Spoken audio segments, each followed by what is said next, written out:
Hi friends, कैसे हो आप सब। आई होप मस्त होंगे, ज़बरदस्त होंगे। दोस्तों, आज की वीडियो में डिस्कस करने वाले हैं कि हम अपना नोट्स कैसे बनाएं। दोस्तों, इसके पहले वाला जो वीडियो आया था उसमें हमने बताया था कि अपने स्टडी मेट्स को कैसे हाईलाइट करना है, कैसे उसका नोट्स क्रिएट करना है और कैसे उसको अच्छे से हमारा अच्छा लगे, इसके लिए हम पढ़ाई कैसे करें, इसका पूरा वीडियो बताया था मैंने आपको। और उसमें मैंने अपने IDT के बुक्स भी शो किए थे, जिससे आप अपनी चीज़ें अंडरस्टैंड कर सके कि आपको कैसे चीज़ें पढ़ाई करनी है। बट आज की वीडियो में डिस्कस करने वाले हैं कि हम अपनी नोट्स कैसे बना सकते हैं, जो कि हम लास्ट में एग्जाम के टाइम पे रिफर करते हैं। शॉर्ट नोट्स कैसे बना सकते हैं और उसको अच्छे से कैसे पढ़ सकते हैं, कैसे एक्सप्लेन कर सकते हैं शॉर्ट समरी में। और हम वहाँ पर अपने हाईलाइटर, डिफरेंट टाइप्स के पेन या स्टिकी नोट को कैसे यूज़ करेंगे ये भी बताने वाली हूँ। वीडियो पूरा इन डिटेल में देखिएगा, जिससे आपको समझ में आ जाएगा कि आपको नोट्स कैसे बनाना है। तो गाइस, जैसे कि मैंने बोला था कि अपने वीडियो की स्टार्टिंग में कि मैं नोटबुक्स में आपको दिखाने वाली हूँ, तो दर से मेरी ऑडिट की नोटबुक है और आप देख सकते हो मैंने मैराथन से नोट्स बनाए हैं। तो हाउ इज़ नोट्स अभी आप बताना, और मैं यहाँ पे और क्या डिफरेंस करने वाली हूँ ये भी आपको मैं इसी वीडियो में बताने वाली हूँ। दोस्तों, मेरे ऑडिट्स के जो नोट्स हैं ना, मैं उसमें डिफरेंट टाइप्स के पेन यूज़ करती हूँ। बट मैं आपको प्रोबेबिलिटी बोलती हूँ, क्योंकि मुझे थियरी पढ़ने में सच्ची बहुत ज़्यादा कंटाला आता है। इसके लिए मैं जितना हो सके उतना अट्रैक्टिव अपने नोट बनाती हूँ, जिससे मैं बाद में पढ़ सकूँ और आराम से उस चीज़ों को समझ सकूँ। तो आप देख सकते हो मेरे नोट्स में आपको ना बहुत टाइप्स के पेन मिलेंगे, लेकिन मैं आपको सजेस्ट करूँगी ऑलवेज 4 पेन तो यूज़ करो ही करो आप। अगर आप 4 पेन यूज़ नहीं कर रहे हो तो आपके लिए बहुत ज़्यादा इशू हो जाएगा। लाइक ऐसे कि मैं आपको 4 पेन बोलूँगी इसलिए क्योंकि 4 पेन जो भी रहेगा आपका वो बहुत ज़्यादा ही ये यूज़फुल है और अच्छा है। Blue, black, red and grey, ये 4 पेन आपके पास रहना ही चाहिए अगर आप एक प्रोफेशनल स्टूडेंट हैं तो आपको क्या करना है, आप ये चारों पेन को यूज़ करके एक इफेक्टिव और करेक्टिव नोट्स बनाएंगे। आपके पास सब स्टिकी नोट्स नहीं है, मुझे मंजूर है, मुझे पता है कि सबके पास सब स्टिकी नोट नहीं होते हैं, बट आपके पास इनमें से एक स्टिकी नोट्स तो रहना ही चाहिए। हाँ, तो आपके पास जो भी स्टिकी नोट्स हैं, आई होप से आप मत खरीदो, ये 54 या 55 रुपीज़ का मिलता है। आप एक ही स्टिकी नोट ले लो। अरे यार, आपकी पूरी पढ़ाई एक ही ये स्टिकी नोट्स में ख़त्म हो जाएगी। हमें बहुत स्टिकी नोट कम यूज़ होता है, बट हाँ यूज़ होता ज़रूर है, क्योंकि एक में 100 रहते हैं तो हमें 100 की ज़रूरत तो नहीं पड़ती। हाँ, लेकिन हर एक सब्जेक्ट के लिए 15-20 की पड़ जाती है, तो 15-20 काफ़ी है हमारे लिए। तो अगर आप 1-2 पैकेट एक खरीद लेते हो तो आपका पूरा इंटरमीडिएट या फाइनल निकल जाएगा। तो अभी हम यूज़ करेंगे ये 4 पेन और ये स्टिकी नोट। मैं बस आपको इसी से बताने वाली हूँ कि आपको कैसे करते हैं। 2 कलर में हाइलाइटर यूज़ कर रही हूँ, आप चाहो तो और भी हाइलाइटर यूज़ कर सकते हो, क्योंकि देखो अगर आप प्रोफेशनल स्टूडेंट हो तो आपके पास हाइलाइटर होगा ही होगा, अगर आपके पास कुछ है या नहीं है तो। फिर भी अगर नहीं है, एक तो हाइलाइटर होगा ही, उसको ले सकते हो आप। और उसके बाद आपको बनाने हैं नोट्स। अब नोट्स के लिए आप ना 2 टाइप में नोट्स बना सकते हो। एक स्कूल में याद है ना, स्कूल में कैसे लिखाते थे कि नॉर्मल लाइक की हम लोग स्कूल में लिखते थे, एक एज अ टीचर बोलती थी और हम लिखते जाते थे। और कॉलेज में भी हम कंटिन्यू लिखते जाते थे। मुझे याद है, मैं अपने कॉलेज की बुक दिखाऊँ तो मेरे पास पेज भरा रहता है, तो मैं क्या लिखूँ मुझे भी नहीं समझ में आता। And it is my professional book. तो आप देख सकते हो मैंने इसमें कैसे लिखा है। मेरा ज़्यादातर चीज़ आपको ना टेबल फॉर्म में मिलेगा, क्योंकि मुझे टेबल फॉर्म में ना चीज़ें समझती है और जल्दी दिमाग में घुसती है मेरे। तो मुझे ये चीज़ें ना बहुत अच्छे से समझ में आती है। देखो, ऑडिट रिस्क को मैंने समझने के लिए inherent control risk, detection risk, इसको मैंने अभी डेफिनेशन है, इसको मैं साइड्स में ऐसे भी करके लिख सकती हूँ मैंने, लेकिन टेबल फॉर्म में लिखा क्योंकि मुझे ये चीज़ याद रहती है। ये चीज़ मैंने सीखी किससे है, छावड़ा सर से। छावड़ा सर के जितने भी नोट्स हैं लॉ के, आप देखोगे, नोटिस किए होंगे, उन्होंने सब टेबल फॉर्म में बनाया है। तो अगर आपको टेबल फॉर्म में चाहिए रहेगा नोट्स तो आप उनका ले सकते हो। इट इज़ बहुत ज़्यादा ईजी रहता है, बहुत ज़्यादा अच्छा रहता है। तो आपको ये नोट्स कैसे बनाने हैं, टेबल फॉर्म में बनाने हैं, या फिर आपको जिसमें समझ में आए, जैसे लैंग्वेज में समझ में आए आप टेबल फॉर्म में बना सकते हो, शॉर्ट नोट्स बना सकते हो, या आपको जैसे चीज़ें समझ में आ रही है। मैं लाइक ऐसे आपको एग्जांपल देती हूँ। आप ना क्या करो, मिल गया, आप ना 4 चीज़ लो, 4 पेन, मैंने उसमें बहुत सारे पेन यूज़ किए, आप भी देख सकते हो। आप क्या करो, हेडिंग पॉइंट जो है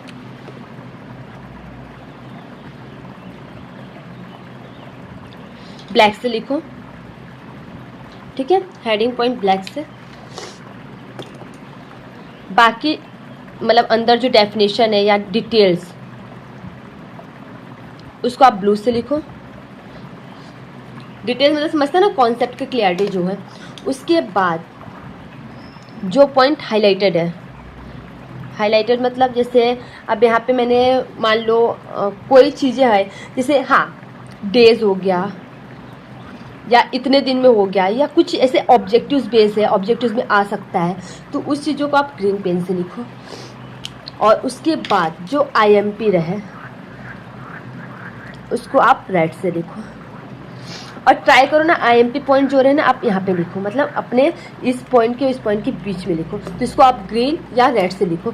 आप जिस पेन से लिख रहे हो ना स्टार्टिंग से लेकर लास्ट तक उसी से लिख रहे हो, आपको फिर दिक्कत नहीं होगी। जब आप नोट्स खोलोगे ना तो आपको समझ में आएगा जो रेड वाला है ना वो IMP है, उनको देखना है। क्लासेस वाले स्टूडेंट खासकर, आप क्लास में बैठोगे ना तो आपको टीचर बोलते हैं ये चीज़ IMP है, तो आप उसको ना फटाक से बुक के हेड पर लिख लो और उस पेन से लिखो ना कि मतलब अगर रेड से लिख रहे हो तो रेड से लिखते जाओ और ग्रीन से लिख रहे हो ग्रीन से लिखते जाओ, जिससे आपको पता रहेगा कि आपका ये चीज़ IMP है। तो जब आप वो पेज पढ़ोगे ना तो सबसे पहले आपका ऊपर ही ध्यान जाएगा और आपको ये पता रहेगा कि मैं रेड पेन से IMP लिखता हूँ तो रेड पेन IMP है, मतलब इसको मुझे पढ़ना इंपॉर्टेंट है, तो आपका ध्यान उधर जाएगा ही जाएगा।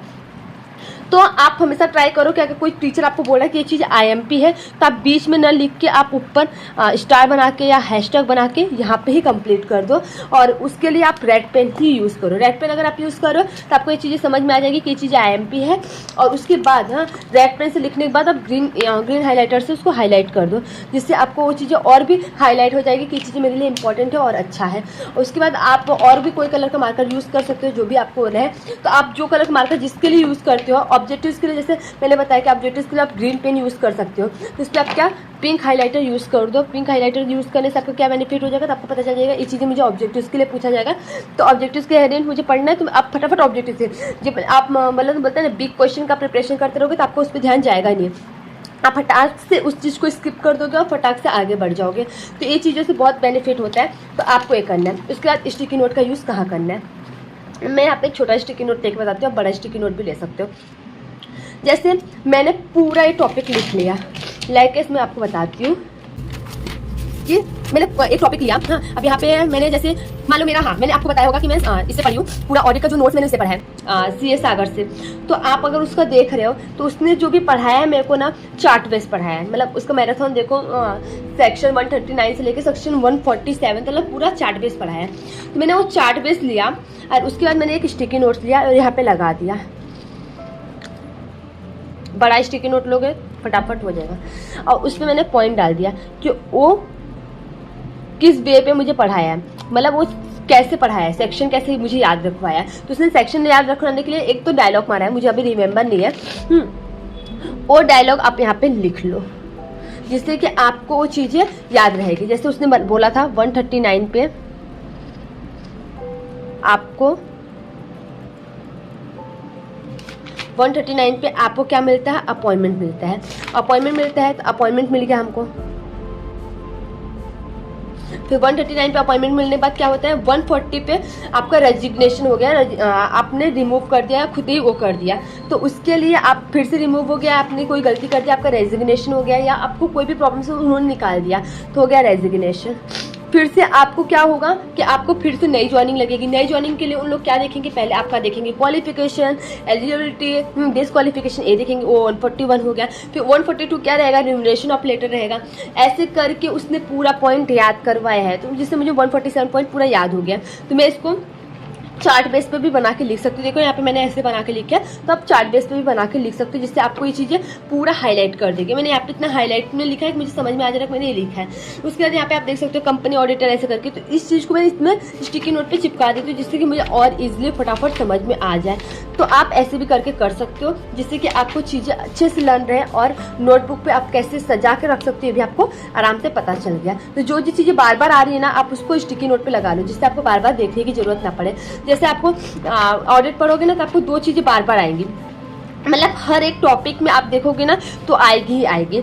हाँ, और बहुत ही जैसे इम्पॉर्टेंट लगती है, बट चीज़ें आपको बार बार पूछती ही है कि आपको डेब्ट, इक्विटी, रेजिग्नेशन और होल्डिंग सब्सिडरी होल्डिंग है। तो ये सब ना आपको चाहे प्रैक्टिकल लाइफ या थ्योरिकल लाइफ आपको ये बहुत पूछेंगे, तो आप वो चीज़ें ना स्टिकी नोट से चिपका के रख लो कि ये कैसे होगा और कैसे क्या है, कैसे याद रखना है। तो वो चीज़ें आपको करनी ही पड़ेगी। Holding plus subsidiary holding company, subsidiary holding company, ये आपको याद रखना पड़ेगा जिससे कि आपको ईजिली वो चीज़ें समझ में आ जाए। अब आपको और कोई डाउट है तो मुझे कमेंट में ज़रूर पूछ सकते हैं। Thank you so much, bye bye.